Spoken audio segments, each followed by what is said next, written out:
Não importa onde você está na sua vida nesse instante. Esteja você atualmente no auge, tendo sucesso no mais alto nível, ou em meio às adversidades e lutando para encontrar o seu caminho. Existe pelo menos uma coisa que eu sei que nós temos em comum. Geralmente, muito mais que apenas uma, mas eu sei que temos uma com certeza. Nós queremos melhorar as nossas vidas. Esse trecho é do livro O Milagre da Manhã.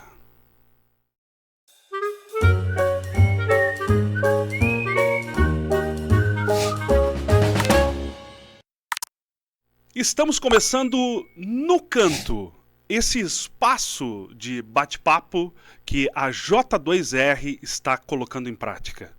E eu tenho a grata satisfação de receber aqui no nosso espaço, aqui no nosso estúdio, a Tatiane da Rosa Crestani, conhecida como Tati. Seja muito bem-vinda ao nosso podcast.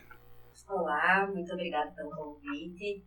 É um prazer, é uma honra estar aqui e conversarmos então sobre histórias de vida, sobre poesia, sobre o que nos motiva a sonhar e a seguir em frente, né? Pois é, a Tati está lançando o livro A Poesia Nos Une. Tati, a primeira pergunta que já me vem à cabeça. Nesses tempos de hoje, no mundo como ele anda, a poesia ainda une as pessoas? Boa pergunta. E é um trabalho já há um tempo pensado. Quando iniciei com a ideia A Poesia Nos Une, não era pensando em livro, mas sim em ajudar as pessoas, ajudar principalmente as crianças, os adolescentes, que são o público que eu acabo trabalhando assim, dentro da poesia. E respondendo a pergunta, sim. Mesmo nos dias de hoje, com tantas adversidades, com tantos problemas que temos, eu tenho muita confiança e acredito muito que a poesia nos une. Porque eu, por experiência própria, tive a grata alegria de conquistar muitos amigos por conta da poesia. É mesmo? A poesia nos une, com certeza. Conquistar amigos com poesia.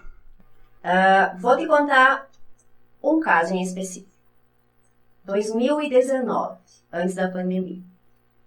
Eu estava retornando aos palcos da poesia, retornando à declamação e procurando poesias novas, vídeos, enfim, no YouTube, encontrei uma moça declamando uma poesia de uma autora que eu já conhecia, Josete Gomes, Crucificado. Aí me chamou a atenção a letra daquela poesia, muito forte, muito presente, assim, uma entrega para Deus, enfim. E comecei a procurar a declamadora que estava no vídeo. Se chama Cassiana Oliveira. Isso em 2019. Hoje estamos em 2024. Posso dizer com toda certeza que somos umas das melhores amigas uma da outra. É mesmo? Por conta da poesia e deste vídeo que eu achei no YouTube lá em 2019. O que você acha que atrai mais a poesia, no sentido, o que ela mais chama a atenção de uma pessoa, principalmente aquela que talvez tenha uma sensibilidade maior e que preste atenção um pouquinho mais? O meu ponto de vista na questão de querer conhecer mais sobre a poesia é justamente o sentimento. A questão do ajudar, do você despertar algo no teu interior mesmo, que às vezes está quieto, adormecido ali. E você lê um trecho de uma poesia que te desperta. E aquilo te faz olhar além. Então, por isso que eu sempre friso, a poesia nos une, sim. Porque eu posso não te conhecer, mas eu vou ler um trecho que daqui a pouco você escreveu. Você nem é poeta, mas tu jogou lá na internet algo, e aquilo me chamou a atenção e tocou em mim. Uhum. Então, um sentimento recíproco por ti eu tive. Uhum. Pelo menos alguma coisa. Tocou alguma coisa. Uhum. E isso faz com que, com o passar do tempo, se a ligação for maior, isso vai aumentando. Uhum. Quando é que vai ser lançado o livro? Então, o livro vai ser lançado dia 2 de março, aqui em Tapejara, na livraria Babilônia. Olha aí. Já está logo ali, então. E estamos já com os convites quase prontos para enviar para os amigos especiais. Vão ter, se Deus quiser, a presença de alguns poetas amigos aqui do Rio Grande do Sul também que vão participar. Deu muito trabalho fazer o livro? Foi gostoso fazer. Foi? Foi. Também em 2019 ele iniciou. Uhum. Sem pretensão, sem ideia de vir. Eu escrevi o meu primeiro poema, uma dor muito forte, assim, presente na minha vida. Eu tinha meu pai, que era alcoólatra, e ele saiu de casa quando eu tinha 6 anos. E isso foi uma coisa que sempre mexeu muito comigo, né? Infância, adolescência, fase adulta. E nunca pensei em escrever poesia. Eu sempre gostei muito de escrever mensagens, escrever sentimentos. Colocar pensamentos no papel. Tinha diários na minha adolescência e tudo que eu sentia eu colocava ali. E aí, em 2019, surgiu a vontade de escrever algo mais profundo. E esse poema surgiu, que eu escrevi em homenagem ao meu pai. Como é que ele se chama? Velocindo Rodrigues da Roça. Ele faleceu, eu tinha 12 anos. 12. E esse poema não vai estar no livro. Decidiu. Ele vai ser um poema meu, que quem sabe, no futuro, declamarem ele, assim, ou a minha filha. Mas, a princípio, ele ainda tá na gaveta, porque ele é algo que mexe muito comigo, assim, sabe? Uhum. E aí, a partir daquele poema, foi surgindo outras ideias. Muito superficial, muito imatura ainda, né? Porque a poesia ela é muito abrangente. Ela tem muitos caminhos. E você tem a escrita livre, né? De você escrever o que vem. Você tem algumas escritas técnicas, né? Que você segue ali rima, métrica, estrutura poética. Mas eu não sabia disso. A minha escrita era totalmente sentimento, sem técnica nenhuma. E aí, o meu segundo poema, sim, vai estar no livro, que é A Prece de Aparição. Eu escrevi para minha filha. Na época, ela tinha 5 anos. E fomos para o rodeio da Vacaria em 2020, antes da pandemia. E ela declamou o poema lá. Ficou em 4º lugar dentro de 30 presentes. A tua filha declamou Um poema meu. um poema teu. Deve dar um orgulho. Nossa, eu chorei demais. É. Muito. E foi escrito também, como eu te falei, sem técnica nenhuma. Então não é um poema que você vai ler ele e vai dizer, nossa, ele tá dentro da estrutura poética. Não, mas ele é livre, ele é sentimento. E a Sofia tinha 5 anos, na época ela não sabia nem ler. Então eu gravava áudios pra ela ir decorando. Então, isso foi um orgulho muito grande pra mim. Ver ela no palco, tão pequenininha, declamando uma poesia minha, e isso me incentivou a querer escrever mais. E aí foi surgindo os poemas. O livro tem quantos poemas? 52. Todos teus? Apenas um não é meu. Eu escrevi um poema em parceria com um grande amigo meu, o seu Adão Pedro Bernardes. Ele é um poeta, pajador lá de Porto Alegre. Muito amigo nosso, a gente tem um carinho enorme por ele. Temos uma história, e posso dizer também, a poesia nos une, porque a poesia nos uniu. Brevemente, assim, ele estava doente na época da pandemia, pegou Covid, enfim, nós não conhecíamos ele ainda. Mas a Sofia declamava um poema dele, o Nenhuma e o Pirilã. E alguém viu um vídeo que nós tínhamos postado dela e veio me pedir, não me recordo quem, foi lá em 2020, acho. E para mandar para o seu Adão, porque ele não estava bem no hospital. Para dar um incentivo, Para ele melhorar, para ele ficar um pouco mais alegre, enfim. E foi enviado para ele esse vídeo. E, segundo as pessoas que me contaram, ele se emocionou muito. Aquilo deu uma certa alegria para ele naquele momento de dor, de doença e tal. Claro. E ele melhorou. Ao passar do tempo, a gente foi reforçando esta amizade. E em 2022, nós fizemos um festival de poesias inéditas aqui em Tapejara. E o poema do seu Adão passou no festival. Olha. Aí ele veio para cá só para conhecer nós, a Sofia e eu. Ficou na nossa casa. E aí, depois teve um outro festival, ele deu um poema para a Sofia declamar, então tem uma ligação muito forte. E aí, nós escrevemos uma poesia junto ali. Então, de 52 poesias, 52 textos, 51 são todos da tua autoria. Todos, minha autoria. E a partir do lançamento do livro, o que te passa pela cabeça? O que pode acontecer a partir dali? O que você espera? Eu não penso muito lá na frente, sabe? Tanto que quando eu comecei a escrever, eu nem tinha planos de que isso se tornasse um livro. Uhum. Eu preciso só colocar mais uma amizade que a poesia nos une também.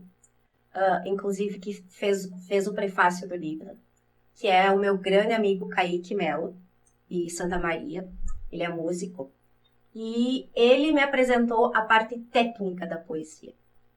Começamos a ter aula de declamação durante a pandemia. Nos encontrávamos rigorosamente uma vez por semana via WhatsApp. Uhum.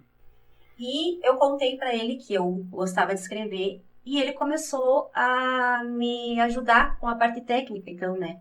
Que é a estrutura da poesia, versos, rima, métrica, bem complexa. Então, meu agradecimento muito especial para Kaique também. E agora, lá na frente, eu já estou escrevendo poemas novos para o próximo livro. Olha aí. Já tem 3 poemas novos escritos que está guardadinho na gaveta. Olha só que interessante. Eu acredito que para um escritor, essa frase que você disse, eu não penso lá na frente, eu acho que o escritor, ele meio que segura talvez essa ansiedade a ponto de não pensar muito lá na frente. A gente leu no início aqui do nosso episódio, o início, na verdade, né, uma apresentação de O Milagre da Manhã. Ele é considerado já um best-seller, inclusive do Al Herald. Essa edição que eu tenho aqui é a 18ª edição, né? Ela já foi, aliás, é a 11ª edição. Mas isso foi em 2018, então hoje estamos em 2024, provavelmente ele deva já estar uma edição bastante adiantada. Mas eu acredito que quando o escritor começa a colocar as primeiras palavras, seja um poema, seja um texto, seja uma história, ele nunca imagina aonde vai esse texto. Porque nesse caso do Milagre da Manhã, ele é inclusive utilizado por coaches, por pessoas, né, ligadas ao bem-estar, digamos assim, das pessoas. Eu imagino que o teu livro também vai estar na cabeceira de alguém que esteja buscando até uma qualidade de vida melhor, ou um prazer, uma questão um pouco mais, né, de amenizar um pouco o dia a dia das pessoas. Será que é mais ou menos isso que acontece? Eu gosto muito de ter livros do lado da cabeceira da cama. Tem alguns que são nossos companheiros diários, né? E como é meu primeiro livro, eu ainda não sei nem qual é o sentimento, assim, sabe? De alguém chegar e dizer, tô com o teu livro lá. Então, isso pra mim é tudo novo. Mas eu tenho já algumas poesias que foram publicadas em outros livros. E o sabor de alguém dizer, eu li tua poesia, achei linda. Isso não tem como te explicar o sentimento que isso traz. Eu imagino. Porque você pensa, nosso trabalho foi aceito, está sendo lido. Então, isso é muito gratificante. Eu, como jornalista, eu sempre escrevi muito mais histórias, muito mais o que a gente costuma falar de textos factuais, ou seja, coisas que estavam acontecendo e a gente vai lá e escreve, ou para um jornal, ou para um site de informação, enfim. E eu já tive a oportunidade de sentar num restaurante ao lado de uma mesa que tinha um casal lendo uma reportagem que eu tinha escrito. E eu me lembro até hoje do arrepio que eu senti quando eu fiquei, né, só ouvindo, só observando aquele casal, lendo aquela reportagem, se espantando com as coisas que tinham acontecido e que estavam sendo reportadas ali. Então eu imagino que para você já foi publicada, então, você já tem... Eu tenho 5 poemas publicados em 3 livros diferentes. Diferentes, são coletâneas? 2 são antologias poéticas da Casa do Poeta, de Santa Maria. E um é um festival que foi feito só para crianças, lá em Abdon Batista, o Celeiro da Poesia, foi o ano passado. E aí eu mandei 3 poemas voltados para criança. E esses 3 poemas estão nesse livro, nessa coletânea daí. São vários autores, né? Tem o livro, o poema. Assim como nós temos o link para esse livro e para outras sugestões aqui da nossa produção, nós também vamos colocar os contatos da Tati para que você também possa conhecer um pouquinho mais o trabalho. A Tati, que é bastante ligada às tradições do Rio Grande do Sul, podemos dizer? Isso, é. Minha infância toda foi dentro do tradicionalismo, dentro do CTG aqui do Tapejara. Então a raiz é bem profunda, né? Me recordo, assim, desde criança, estar dentro do CTG, dançando na invernada, declamando. E eu acho que um pouco da minha escrita poética vem dessas raízes lá da minha infância. E prezo muito o tradicionalismo.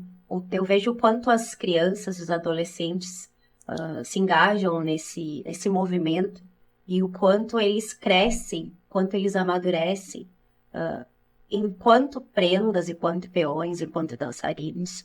Acompanho a minha filha, né, que tem agora 9 anos.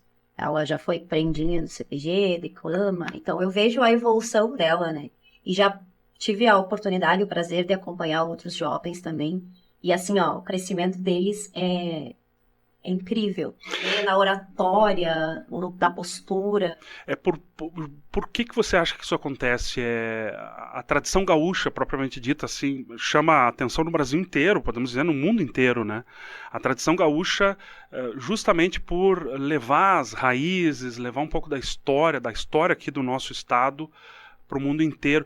É isso que atrai? É isso que chama mais atenção? Ou tem outras entrelinhas? Eu acredito que seja muito parte disso, mas eu percebo assim, dentro do movimento que eu estou, né, com as pessoas que eu tenho contato, que é mais a questão do círculo de amizades, de poder contar com pessoas que têm o mesmo pensamento que você, porque eu vejo assim, eu gosto de dança, gosto de poesia, então, o meu círculo de amizades é parecido os gostos, né? Porque a gente vive numa sociedade, né, que são pessoas que gostam de coisas diferentes. Não que isso seja um problema, mas a gente acaba tendo um vínculo maior com pessoas que se identificam com a mesma coisa que a gente. Né? Claro. E eu vejo, assim, que as crianças e os adolescentes, quando eles entram no meio tradicionalista, eles conseguem um maior movimento com outras crianças e adolescentes de outras cidades. Porque aí a gente tem evento, a gente tem encontro, tem rodeio. Então, vai para a cidade de um, vai para a cidade do outro. E isso junta, né? E hoje em dia a gente está muito no tecnológico, está muito nas redes sociais. E isso tem uma rede infinita de amigos, mas amigos virtuais. Não tem o contato físico, o abraço, a conversa, a troca de experiência. E eu acho que o tradicionalismo traz muito isso para nós. Porque a gente acaba saindo da zona de conforto, a gente vai em outros lugares. E isso junta, né? Você até falando nessa questão virtual, né, das redes sociais e tal, você acha que esse movimento tradicionalista ele não perde força? Mesmo com as redes sociais, mesmo com a questão virtual, ele não perde força. Perde força. E a rede social, né, as mídias vieram para colaborar, né? Pra fortalecer. Porque eu, com 13 anos, concorri à Prenda Regional em Passo Fundo. Então, lá em 1900, não vamos falar, né? Mas em longe. O ano passado. Não tinha lugar nenhum para estudar. Onde que nós procurávamos livros na biblioteca? Alguma coisa que o CTG tinha de material para a gente estudar, mas era tudo físico. Sim, tinha que pegar. Pegar na mão. Se eu precisava falar com você que mora em Passo Fundo para trocar uma ideia de um projeto, a gente tinha que mandar carta. É verdade. Demorava. E hoje em dia, as crianças e adolescentes que precisam participar desses concursos, em segundos já tem a resposta. Estudam virtualmente, né, com professores no estado inteiro. E nós não tínhamos essa facilidade. A gente, para poder organizar uma reunião com prendas de outros lugares, eu tinha que mandar carta. fax e olha lá. É. Então eu vejo que hoje a tecnologia ajudou muito o meio tradicionalista. Colocou mais perto as pessoas nesse sentido. Uhum. Mas também tem essa questão que igual é importante este olho no olho. É. Na época que teve a pandemia ali, nós participamos de muitos eventos virtuais dentro do tradicionalismo. Concursos de poesia, enfim. E aquilo fortaleceu, assim, mostrou quanto fazia falta o estar lá presencialmente. É verdade. Tanto que quando foi aberto um pouco, né, Uhum. poucos eventos, o primeiro que a gente foi, assim, parecia que ele estava assim da gaiola. É verdade. Eu já participei fazendo coberturas jornalísticas de vários rodeios e eu percebo aquele calor e a gente até pode usar essa expressão que às vezes até é lugar comum, o calor humano, né? Aquele calor humano que principalmente os concursos nos rodeios eles proporcionam, não existe. Podemos até fazer comparações, mas não há comparação, principalmente num rodeio. Mas a gente pode fazer uma comparação, por exemplo, a um jogo de futebol. A um jogo em que você vai para o estádio e tem aquele calor humano também. E no rodeio, essa comparação até é pobre. No rodeio, ela explode. Sim. Né? Tu tá lá no rodeio... no brete, que a gente fala, esperando os filhos entrar para dançar. Uhum. Então, tu tem sensação melhor do que aquilo. Tu vê a união das crianças ali, um respeitando o outro. Claro que tem diferenças, mas aquela amizade, aquela união ali, ela é única. E a gente fica do lado de fora, torcendo, chorando junto. Então, isso é o tradicionalismo que nos dá, né? É verdade. Eu não sei se existe um estado... Claro que cada estado da federação tem a sua cultura, a sua particularidade. Mas eu acho que nem o Rio Grande do Sul é difícil encontrar. O tradicionalismo, ele abrange outros estados também. Eu participei o ano passado do Rodeio Nacional de Campeões em Irati, no Paraná. Lá reuniu 16 estados, levando a tradição gaúcha. Mas não é tão forte nele. Eu me lembro, assim, que me chamou a atenção. Santa Catarina, Paraná, Mato Grosso tem uma estrutura boa de tradicionalismo. São Paulo e Goiás.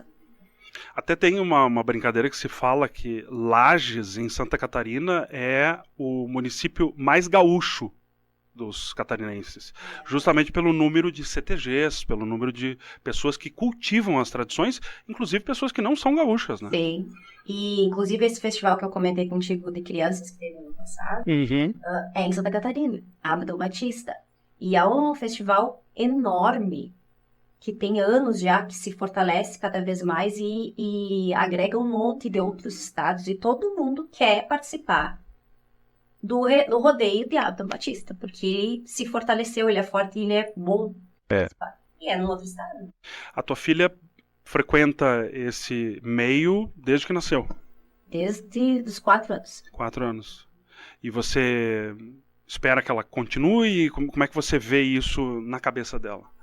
A mãe sempre quer que continue, menina.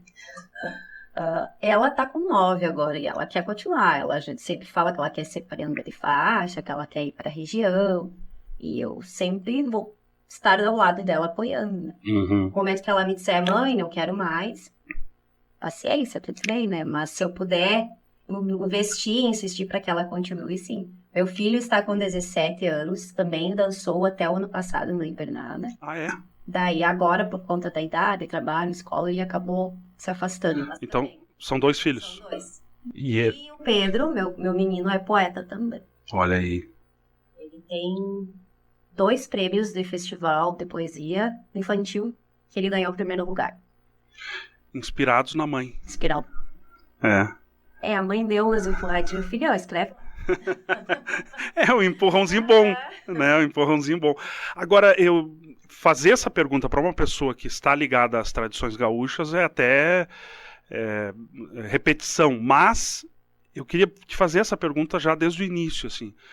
O que você sugere para os pais principalmente aqueles que pensam, daqui a pouco, em colocar seus filhos a seguir as tradições e a estudar, enfim, a fazer alguma coisa ligada ao gauchismo, entre aspas, e aqueles que já estão nas tradições, o que não fazer, o que não colocar em prática? Para quem está iniciando ou para as crianças que querem, os quais, eu percebo assim, que o mais importante é você incentivar com bons exemplos e não forçar, não fazer a criança ir em algo que ela não quer, porque acaba não dando certo. Os meus filhos, eu nunca forcei eles a participar. Eu sempre mostrei o caminho, sempre falei o quanto era bom, e eles foram caminhando com a vontade deles, assim. Tanto que a Sofia, quando começou a declamar, não fui eu que pedi para ela. Ela não tinha feito 5 anos ainda, e eu estava decorando um poema, e ela ficou escutando, né? Eu todo dia declamava em casa, e do nada ela tava com o poema quase decorado. E chegou para mim sem nem falar direito. Mãe, Pela declamou. Olha só. Então, é o exemplo, né? Um exemplo. O exemplo. E não fazer, eu percebo assim, que há muitos problemas dentro do tradicionalismo que há em todos os lugares. Que é a questão que eu falei do não forçar. Que tem muitos pais, muitas mães que acabam exigindo demais das crianças. Eu quero que tu ganhe, eu quero que tu vá, tu tem que estudar. E isso pode ser que faça bem, a criança vá, mas lá na frente ela queira desistir. Então eu acho que a gente tem que ter um limite. A gente tem que sim cobrar como pais. Mas não aquela exigência que, não, se tu não ir no ensaio hoje, você vai ficar sem esse direito. Eu acho que não é esse o caminho. Porque se a criança for fazer algo, qualquer atividade, CTG, tradicionalismo, esporte, qualquer coisa, se ela tiver que ir na obrigação, ela não vai entregar um bom trabalho, ela não vai fazer bem feito e não vai fazer com amor. E isso serve para a vida como um todo, né? Para a vida como um todo, exatamente. Pois há uma idade, digamos, para começar? Você sugere que idade, assim? Os pequenos na dança, eles orientam a partir dos 4. Já nos 4 anos, né? Mas eu acho que não tem idade para tu levar a criança do CTG e ficar lá assistindo os ensaios dos outros. Eu acho que isso vai despertando a vontade. E aí começar por onde? Pelas danças, talvez... Uma coisa vai puxando a outra, né? Eu tenho crianças que começaram pela poesia. Depois foram para dança, para concursos internos. Aí tem, né, para ganhar faixa, para achar. Não tem um caminho certinho, tem que começar por aqui. Mas eu percebo, assim, que a maioria das crianças, elas iniciam na dança. Que é o grupo, né? Sim. E aí elas não precisam... A criança, ela tem algumas que são extrovertidas, que não tem vergonha, mas tem algumas que elas são mais retraídas, né? Então, a dança, ela é um pouco mais fácil, porque você vai estar lá em grupo. Você não está lá dançando sozinho. Sim. Ou individual, ou declamar, ou cantar, tocar um instrumento, ou mesmo concorrer a algum cargo, é você, né? Então, isso, para algumas crianças, para alguns adolescentes, é um pouco mais difícil. Então, o caminho, às vezes, mais fácil é começar pela dança. Aí tu vai perdendo o medo, vai perdendo a vergonha do público. Mas não tem regra, né? Cada criança reage de uma forma, né? E pro adulto é mais difícil começar? Eu acho que não. Porque eu voltei a declamar em 2019. Não vou falar a idade. 2019. Voltou, mas... Eu declamava na infância. E depois parei. Passei toda a fase adulta sem declamar. Trabalho, estudos, família. E retornei a declamar em 2019. Foi difícil pra mim. Porque foi uma transição muito grande de anos atrás e agora, né? Se mudou muito o estilo de declamar. Quando eu era criança, a gente declamava sozinha. Hoje em dia já tem um amadrinhador, que a gente chama que é o violão. Então, foi tudo muito diferente. E vencer a vergonha e o medo também na fase. É necessário ter uma certa ligação, digamos assim, com o amadrinhador? Sim. conhecê-lo e... Não, se você conhece é melhor. Mas eu sempre falo que a declamação, a apresentação que a gente vai colocar no palco, ela é um conjunto entre o declamador e o amadrinhador. Uhum. Eu sempre oriento as crianças, quando a gente vai para um rodeio, vamos passar com o amadrinhador antes de ir para o palco. Geralmente ele é do mesmo CTG? Não, nós aqui não temos amadrinhador. Ah, então no concurso... Tem de fora. Uhum. Ou algum amigo que a gente já conhece, que tá ali sempre, ou se às vezes a pessoa que a gente conhece não tá, e o que a gente acha ali, a gente pega pra tocar. E aí faz uma passada. Isso, dá uma ensaiadinha antes para o amadrinhador conhecer o tema da poesia, saber como é que é as nuances de voz e tal, para ficar um conjunto um pouco mais harmonioso. E ele não precisa necessariamente ter a mesma idade de quem vai declamar. Os amadrinhadores, tem alguns jovens que já tocam aí, ajudando a gurizada, mas a maioria são mais adultos mesmo. Mas isso não é regra, não é regra. Pode ser... teve um evento que nós fomos em Passo Fundo que a Sofia declarou com uma amadrinhadora que era um pouco mais velha que ela. É, olha aí. Bom, ela deve ter tido uma sintonia boa nesse sentido. Ficou bem bonito. O que você já viu em rodeios que você não gostaria de ver nunca mais? Briga. Briga? É mesmo? Briga de grupos de invernada por conta de resultados. Olha aí. Já na divulgação dos resultados já... Isso aí é um caminho meio sem volta, né? Isso acontece muito? Às vezes. É? A gente já presenciou, assim, um evento que nós fomos. Bom. É chato, né? E tu vê, a gente tem o pensamento de tradicionalismo. Eu sempre falo, a gente é concorrente lá no palco. Fora do palco. Se somos amigos, somos amigos. Que é mais um aprendizado que E às vezes, alguns grupos, principalmente os adultos, as crianças, isso não acontece. É, né? É muito aquela competição. Aquela gana de... Isso, às vezes, não por todos, mas às vezes por alguns acaba sendo um mau exemplo. Uhum. Com certeza. É mais um exemplo, né, ou mais uma comparação com o futebol. Às vezes as torcidas acabam perdendo a mão, entre aspas, acabam perdendo o jeito e aí, né, acabam entrando em briga. Então, essa questão das brigas é o que te mais... Sempre oriento os meus alunos, né, a não levar a competição para fora do palco. No palco, sim, vamos competir, vamos dar o nosso melhor.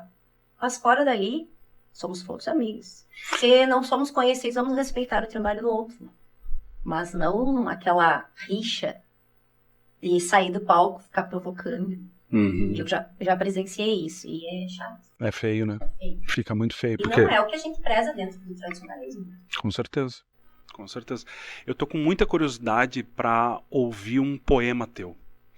Um trecho, né? Alguma parte de algum texto em que você coloca na cabeça ele sempre quando você quer lembrar do teu trabalho.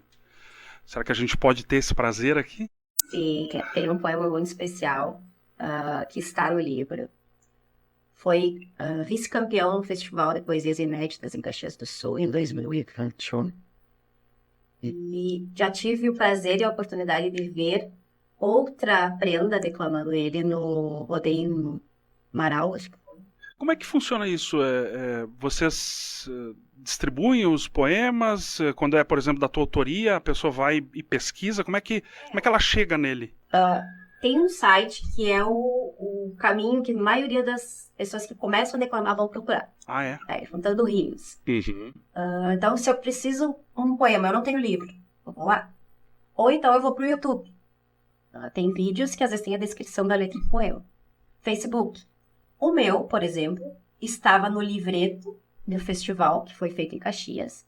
E eu também publiquei ele no meu Facebook. Você acabou divulgando para que outras pessoas pudessem ter acesso. A menina gostou do meu poema e decorou ele. Até eu orientei e ajudei ela com a interpretação, gestual e tal. Olha aí. E no momento que eu vi ela no palco declamando o meu poema, foi muito emocionante, eu chorei muito. Eu imagino. Porque eu vi ela dando vida ao que eu tinha escrito, que até então eu e a pessoa que defendeu o poema no festival tinha declamado só nós duas. Sim.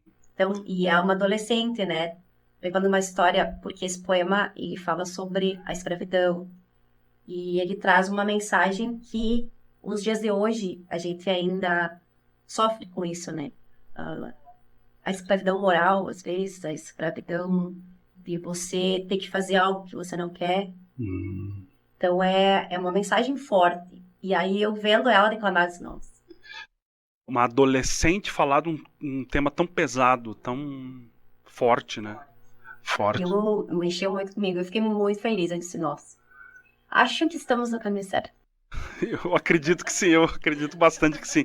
Então, se você puder falar um trechinho dele para nós aqui, a gente vai achar o máximo. O nome do poema é Um Quadro em Preto e Branco. E eu me inspirei nessa poesia na própria escravidão e quis trazer o olhar de quem chega e se depara com situações que vão despertar esse sentimento de opa, tá errado, precisa ser feito diferente. No espinhaço dos caminhos há um vazio que silencia. Invade a espera do sono os que resistem na mordaz. Enquanto a noite se achega, trazendo medo e escuridão.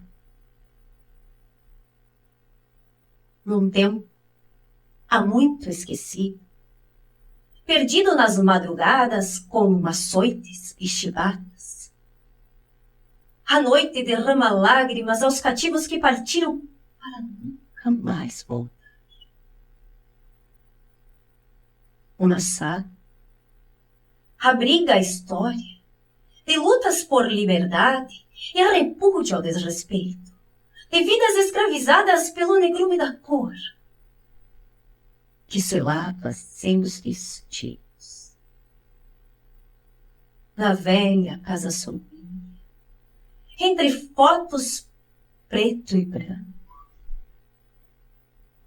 vejo uma velha senhora de olhos fundos a fitar algo além do meu olhar, escondido nas artigos. Ei, vai. Uau, sensacional. Pessoal, por favor, vamos aplaudir. Por favor, vamos aplaudir. Porque, olha, eu cheguei a ficar arrepiado. É incrível como até o teu semblante muda, né? Até a tua forma de impostar a voz e o teu corpo fala, né? Eu declamei esse poema no sábado, na final do Enarte, o ano passado, que me deu a vaga para a grande final também. E eu me emocionei muito. Eu imagino. Bem difícil, assim, terminar. Eu saí do palco em prantos. Eu imagino. Porque eu estava num evento que eu queria muito. E foi sorteio, né, de poema. Tive que levar 3 poemas, sorteou o meu poema. Uau. Então aquilo me deu uma emoção muito forte. Foi um momento marco, assim. Eu imagino. Eu imagino a energia, né? Quanto tempo mais ou menos demora do começo ao fim o poema? São 5 minutos de muita carga, né? E ela é do começo ao fim com toda essa carga. E no final ela fala lutar por igualdade. É o final do poema. Que a gente busque essa igualdade. Então, olha... Não, eu também. Eu tô aqui bastante arrepiado ali quando você fala, por exemplo, que a pessoa ela é escolhida pelo negrume da cor. E é incrível como isso ainda acontece. Né? Acontece no mundo inteiro, não é uma particularidade do Brasil ou de países específicos, é o mundo inteiro que acaba separando pessoas pela cor, pelo jeito, pela altura, pela beleza ou por, enfim. Por isso que eu te fiz a pergunta no início, a poesia unir num mundo tão complicado como é o de hoje. E eu vou dizer hoje, mas é o de hoje de séculos. Porque, né, tivemos a escravidão, por exemplo, aqui no Brasil, até pouco tempo, né? Em outros países também. Então, quer dizer, por isso que eu te fiz essa pergunta. Será que a poesia consegue unir num mundo tão complicado como é o de hoje? Apesar de toda a informação que nós temos, a quantidade de livros que nós temos, a gente está falando inclusive sobre livros, a gente está aqui trazendo cultura, conversando, batendo um papo, e apesar de toda a informação ainda há a discriminação. E eu acho que vai ter sempre, né? Por que o mundo anda desse jeito, na tua visão? Eu acho que as pessoas que escolhem esse caminho é muito pensar em si próprias. Eu acho que isso é muito forte. De não olhar em volta. Olhar o seu próprio umbigo e... Eu quero ir bem, eu quero melhorar, eu quero subir de cargo, eu quero fazer sucesso. E não é esse o caminho. Eu acho que muitos problemas, muitas brigas, muitas guerras, é por conta disso, né? Sim. Das pessoas esquecerem que somos todos iguais, que lá na frente a gente vai morrer, acabou. Né? Aqui não vai ter mais nada, a gente não sabe o que tem bem depois, mas chegamos no mundo todos iguais, acabamos embora todos iguais. Não vai ser o dinheiro, não vai ser a cor que vai mudar o nosso final na vida. Então, eu trago a poesia para nos unir, para que a gente tenha essa visão. Vamos viver da melhor maneira possível, vamos tentar, todos temos problemas, todos pecamos, né? A gente tem nossos erros, enfim, mas sempre tentando esse olhar de não sou só eu no mundo. Olhar para o próximo, olhar para os amigos, para a família, que eu vejo muito isso, né? Que as pessoas acabam esquecendo dessas ligações e acabam pensando só nelas. Eu quero ir bem, eu quero melhorar. E aí, às vezes, acabam trazendo doenças para elas mesmas. Sim, com certeza. E o meu livro, A Poesia nos Une, ela tem várias mensagens. Então, cada poesia que está lá naquele livro, ela tem um significado. E ela vai fazer a pessoa que lê refletir. Mas o que tá te quis dizer com isso? Eu coloquei muita metáfora, muita reflexão. Preciso pensar. Como um quadro em preto e branco. Sim. Vamos refletir o que estou fazendo de errado aqui. Estou pensando só em mim. E é incrível essa questão da cultura, da poesia, dos textos, enfim, da vida como um todo, é que cada um de nós vai interpretar de um jeito, né? Eu fico imaginando, por exemplo, quando você escreveu esse poema especificamente, você estava talvez com o foco ou com a visão tua, daquela atual realidade que você tinha. E aquela adolescente que que pegou o texto também para declamar, ela está vivendo também um mundo dela com uma visão dela. E ela vai interpretar isso também de outra forma. Acho que mais ou menos isso. A poesia ela tem esse poder, né, de fazer com que o mesmo texto seja visto por várias situações diferentes. Eu brinco muito com a gurizada. Vamos abrir o leque. Eu coloco a poesia ali, vamos tentar imaginar várias situações para este mesmo tema. O poeta que escreveu esse texto poderia estar pensando em algo assim, mas nós que estamos lendo, a gente pode ampliar nossa visão e tentar ver de outra forma. E abrange mais outras situações que a vida nos impõe. Você acredita que para escrever uma poesia, ou até mesmo para interpretar essa poesia, é necessário um conhecimento mais profundo, digamos assim, do mundo? E eu emendo essa pergunta com o que te motiva a escrever. Porque, por exemplo, você disse que a tua primeira poesia ela surgiu a partir de uma dor. Você acredita que o poeta, para escrever bem, ele precisa estar com aquele sentimento doído, com aquela coisa mais forte? Eu acredito que tudo que nós, poetas, colocamos no papel seja sentimento. Não tem como eu escrever sem estar sentindo alguma coisa. Eu vi essa xícara aqui, vou escrever uma poesia sobre ela. Mas eu senti algo por ela que eu escrevi. Então, temos que ter esse sentimento para colocar no papel. Mesmo que seja experiências minhas, ou de alguém que eu conheço, ou de uma história que eu li, mas aquilo me tocou. Aquilo vai para o papel. Eu escrevi um poema há pouco tempo atrás. Não vai estar no livro. Tá, Nicolas? É um poema recente que eu escrevi agora. Que eu coloquei sobre a violência para as mulheres no trabalho. A violência verbal. A imposição de fazer com que a mulher faça coisas que ela não queira dentro do trabalho. E é uma poesia que até estou decorando ela. Hoje minha alma acordou incerta. Em meu pensamento retumbou o eco de um grito antigo, conhecido demais para causar surpresa. Um grito velho de tranquilo escuro nos porões de... que eu mesma por tanto tempo tive medo de acordar. Olha aí. E para despertar essa revolta mesmo. E aquele grito que fica entalado. Que a gente sabe que acontece, às vezes as pessoas trabalham a vida inteira em determinados lugares, escutam tanta coisa e baixam a cabeça e continuam. E eu acho que a gente tem que ter um respeito, né? Tanto funcionário quanto empregador, e eu acho que isso é uma via de mão dupla. Então, eu tento sempre trazer para as minhas poesias uma mensagem de alerta e de reflexão. Não, vamos fazer diferente. E a segunda pergunta que tu me fez, para declamar, precisa ter esse conhecimento do mundo. Eu percebo o seguinte, que quando a gente interpreta um poema, a gente tem que ter uma ideia do que aquele poeta colocou no papel. Não é simplesmente eu ler a poesia, colocar minhas impostações, entonações de voz, colocar facial e gesto e ir lá e dizer. Isso eu vou fazer com que a minha interpretação seja um teatro, sem sentimento. Então, eu preciso interpretar o que aquele poeta quis colocar naquele momento, naquela poesia. Para isso, eu preciso estudar. Eu preciso ver a fundo o que está escrito ali, pesquisar palavras, tentar daqui a pouco, até se o poeta ainda é vivo, falar com ele, o que tu quis dizer com tal frase?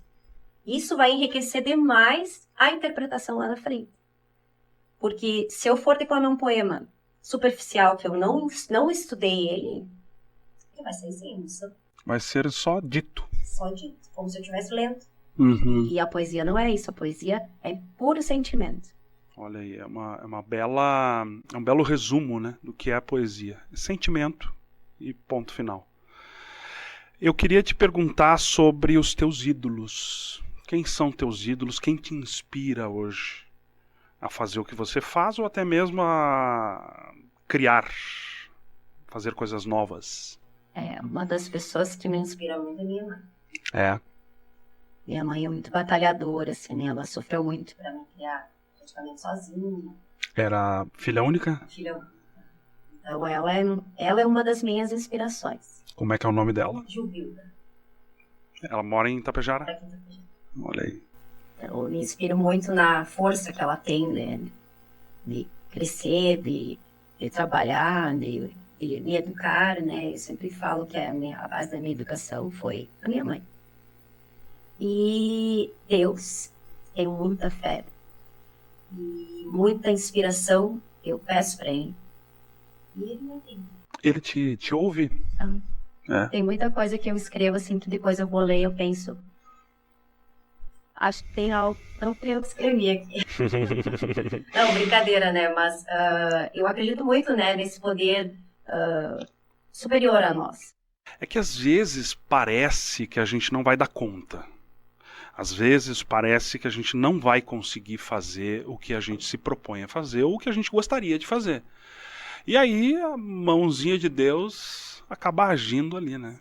E ela é muito importante. Muito. Às vezes eu começo a escrever um poema e a inspiração ela é muito espontânea. Sim. Não é assim, eu quero escrever hoje e vou escrever. Não. Ela vem muito rápido. E se você não aproveitar aquele momento, passa. Mas às vezes acontece, tu começar com aquela inspiração e dar uma travada. Agora, como é que eu vou seguir? Praticamente eu vou. Tem uma das poesias que eu fiz, que eu coloquei no livro, que eu fiz pro meu avô.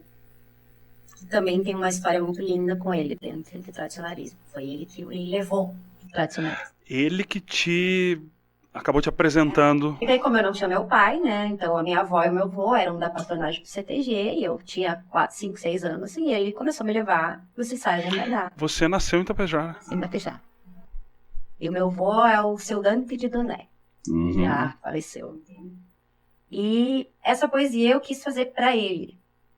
E foi legal porque quando eu debutei no baile de Prenda Jovem, ele representou meu pai. Olha aí. E ele, lembro até hoje, ele estava todo de branco. Bombacha branca, colete, lenço vermelho. Era considerado gala. E o poema que eu fiz para ele é Riscado Branco. Uau. Em homenagem àquele momento. Mas aí tem metáforas no meio, assim, e aí no fim tem o adeus, que foi. Na mesma poesia tem o adeus. No final aí, nas entrelinhas, consegue ver que o personagem partiu. É uma espécie de, não só homenagem, claro, mas uma despedida tua com ele. Isso aí. E esta poesia eu comecei a escrever pensando nele e deu uma travada. Cheguei no momento que eu pensei, nossa, como é que eu vou seguir aqui agora? Porque eu queria falar do riscado branco. Uhum. E chegou no momento ali que parou. E aí eu parei de escrever e deixei. Aí uns 2, 3 dias depois veio. Aí eu sinto que é uma coisa mais espiritual que veio. Pode ser que até tenha sido ele. Mas aí terminou. Você sabe que eu sempre tive muita dificuldade de finalizar textos. Porque eu não sei se acontece isso contigo, mas a gente nunca está satisfeito, eu nunca consigo estar satisfeito com um texto. Eu encerro ele porque é necessário. Mas, se por mim, eu colocaria outras. E uma vez eu fui escrever para um jornal, inclusive em Santa Catarina, e o editor disse assim, teu texto estava ótimo, mas ele poderia ter acabado no 3º parágrafo. E eu tinha escrito, acho que 5, 6 parágrafos. Então, quer dizer, para ti, finalizar uma poesia também dói como a mesma dor para começar? É que a poesia ela tem um caminho um pouco diferente. Que a poesia a gente acaba sintetizando muita coisa. Você comprime tudo ali em 1, 2 frases. Às vezes, se eu fosse escrever um texto, por exemplo, de 3, 4 linhas, a poesia, eu resumo ela na primeira linha já, querendo dizer tudo aquilo que eu colocaria em parágrafo. Mas eu acho muito difícil finalizar assim. Eu acho mais difícil finalizar do que começar. Uhum. Porque eu preciso dar um final para aquela história, para aquele momento. E às vezes é difícil, porque parece que tem mais coisa. E o texto, às vezes, ele vai para um caminho que você mesmo não estava prevendo. Acontece muito disso, de estar escrevendo ali, eu quero terminar mais ou menos assim. E muda completamente, quando tu vai ver o final totalmente diferente. Um quadro em preto e branco, a ideia não era terminar com igualdade. Uhum. Mas foi vindo e foi crescendo e aquilo acabou finalizando daquela maneira. Então a poesia, ela não necessariamente não precisa ter começo, meio e fim. Sim. Tem que ter. Tem que ter começo, meio e fim. Pode deixar em aberto o final com perguntas. Ou uma exclamação, ou uma dúvida. Que o leitor ou quem está ouvindo que vai... Algumas são assim. As minhas todas eu faço com começo, meio e fim. Uhum. Não é uma obrigatoriedade. Mas você tem que explicar todo aquele contexto. Tanto que seja uma história. Porque tem muita escrita poética que é eu lírico, né? Uhum. Então, tu não está contando a história do João e da Maria, por exemplo. Mas tu tem que ter um final que seja compacto, mas que tenha um sentido, né? Claro. Tati, por mim, já falei isso aqui em algumas ocasiões, por mim eu ficaria mais 5 horas conversando contigo. Mas eu queria finalizar o nosso bate-papo, e foi para mim, e eu acredito para todos nós aqui, foi um grande prazer te receber aqui no nosso podcast, porque falar sobre poesia é algo exuberante, se eu posso usar essa palavra. Porque poesia, ela realmente une, e eu acho que ela une nós consigo mesmos.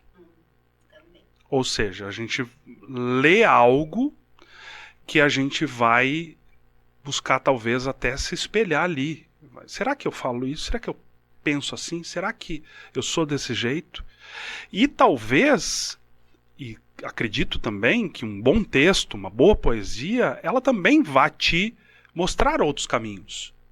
Ela vai te tornar outra pessoa. Ela vai te lapidar. Então, eu queria finalizar aqui o nosso bate-papo, antes da gente dar as diretrizes de como chegar ao teu livro, num futuro bem próximo. Eu queria saber de ti, onde mais nós vamos ver a Tati, além da poesia?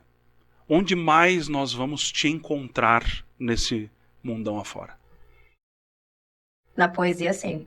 Sempre. Isso é certo. Na poesia, sempre. É algo que me inspira, que me motiva, que me faz levantar todo dia de manhã. Eu vejo poesia nos meus filhos, na janela quando eu abro. Então, é a minha força de vida. Assim. Preciso da poesia. Tanto escrita quanto declamada. Ela é uma espécie de alimento para você. Eu preciso, eu declamo todo dia. É. Todo dia eu estou declamando uma poesia. Não só teus textos. Isso também. Uhum. E vejo assim, o meu caminho dentro desse mundo da poesia e tradicionalismo, que a minha ideia, o meu objetivo é sempre estar à disposição para ajudar todos que precisam. Ingressar nesse caminho, fazer relatórios. Tati, eu preciso de uma dica, me dá uma ideia de algo para me falar da neural. Me procure, porque eu sempre vou estar à disposição para ajudar quem precisa. Olha aí. Você acha que a poesia e o tradicionalismo, no teu caso, caminham juntos? Caminham, com certeza. Eu brinco sempre que as pessoas que vêm me procurar para ajudar nos internos, né, nos concursos de prendas e peões, vamos começar com a poesia? Não, eu não gosto de poesia.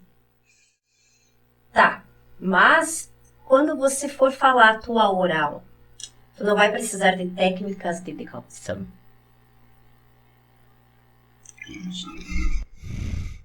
Então, eu acho que o nosso caminho... Você se vê preparando pessoas para esse mundo, digamos, do tradicionalismo? Eu vejo assim, eu tive muita dificuldade quando criança, quando adolescente, porque não tinha isso, não tinha esse trabalho. Então eu tive que caminhar sozinha. Então eu quero fazer esse caminho inverso agora com as pessoas, de que elas tenham aonde recorrer, aonde pedir ajuda. Coisa que eu não tive. Tive que ir atrás sozinha. E hoje a gente tem essa oportunidade de ajudar, né? É tão fácil, faz uma chamada de vídeo ali, qual dúvida que tu tem. O caminho é mais fácil para chegar lá na frente, para essas prendinhas, para esses peões seguirem nesse caminho que é tão bonito. Muito, muito bonito, realmente. Onde a gente vai encontrar o livro a partir de março? Então, o livro eu vou disponibilizar a venda nas redes sociais, no Facebook. Nas tuas mesmo? Nas minhas mesmo. E na livraria Babilônia. Como é que foi a confecção dele? Foi com qual editora? Nós fizemos em Santa Maria, com a editora Palote. O meu editor é o Birata, um amor de pessoa. Ele aceitou todas as minhas sugestões. Tanto que ele queria fazer um tipo de capa, eu acabei querendo fazer outro, e ele aceitou a minha ideia. E a capa do livro é as mãos das minhas crianças, dos meus alunos. É mesmo? Aí eu produzi a capa. E aí o símbolo da poesia nos une a mão dos meus alunos. Então vamos repetir, na Livraria Babilônia a partir de... No dia 2 de março. 2 de março, quer dizer, tá logo ali, a gente vai poder encontrar e também nas suas redes sociais. E a partir de início de fevereiro, eu já vou ter os livros. Então o lançamento é a partir de 2 de março. Mas em fevereiro eu já vou disponibilizar a venda deles na minha rede social. Eu gosto de projetar futuros, eu gosto de olhar para frente, diferente um pouquinho da Tati, que prefere não olhar muito lá para frente, mas eu gosto de prever, e eu estou prevendo aqui, agora, neste momento, que daqui a alguns meses nós vamos conversar de novo sobre este livro, A Poesia nos Une, e também o teu próximo livro, que já está sendo, digamos... A caminho. Que legal, que legal. Tati, foi um grande prazer te receber aqui. É muito importante essas conversas para a gente conhecer pessoas, para a gente conhecer histórias, legados e principalmente para a gente até projetar futuros. Então, Tati, de verdade, muito obrigado. As nossas portas estarão sempre abertas aí para você, para o teu trabalho, para o tradicionalismo, para a cultura, para a poesia. E transmito o meu abraço a toda a tua família. E sempre quando quiser, estaremos de portas abertas para ti. Eu que agradeço o convite, foi um prazer participar aqui desse momento, contar um pouco da minha história e trazer a poesia, né, para todos, porque a poesia ela é de todos, ela é universal, ela não tem vestimenta, ela não tem cor e ela nos une pelos olhos, pela voz, pelo coração e pelas mãos. Então, meu muito obrigado.